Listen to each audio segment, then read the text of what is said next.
Iyon oh. Ayos pala, punong-puno rin dito. Walang paglagyan.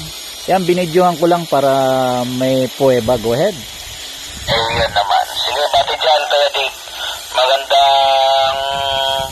D1 Sierra, Papa Bravo. Nasosya pa lang. D1 Sierra, Papa Bravo, CJR. Na mataba. Over. Copy, gandang tanghali. Kuya Dick. Yes. Direct ka ba yan? Very major.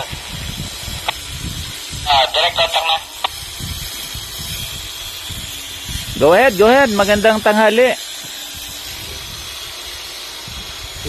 Tama yung remedios. Dito na to at boundary na ng ano to eh. Dito sa may bulubundukin ng Bulacan. Sa may halos tanaw na dito ang Bulacan. Tanaw na dito ang Pampanga.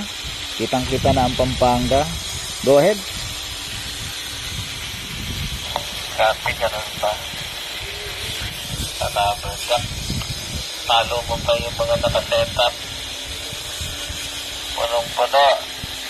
Gumuhit lahat sa lahat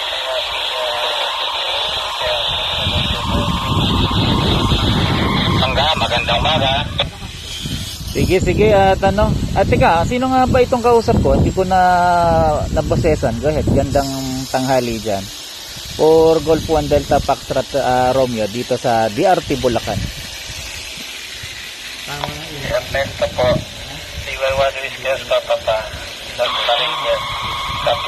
Ito mo Dasmariñas oh. Yung pong natatanano doon yung Pampanga, nasa pulubundukin ng Bulacan. Pwede bang makontak? Opo. Tito Ernesto, sagit lang po ah. Yung kumukontak po sa bulubundukin ng Bulacan. Nandito po tayo mismo sa DRT Bulacan.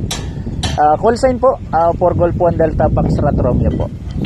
Air Forest 3 Juliet Papa Mike po ng Tarlac City. Yun. Itanong ko lang, di ba na puro dagat yan sa Bulacan?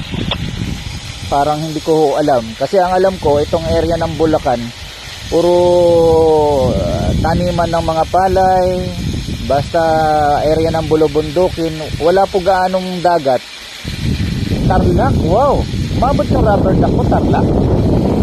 Yan, maganda yung rubber duck nyo. Nakakamangha. Hindi, kaya ko nabanggit. Itong mga nagdang araw hanggang sa kasalukuyan, kasi tapos may lumulubog na yung lugar dyan, dagat.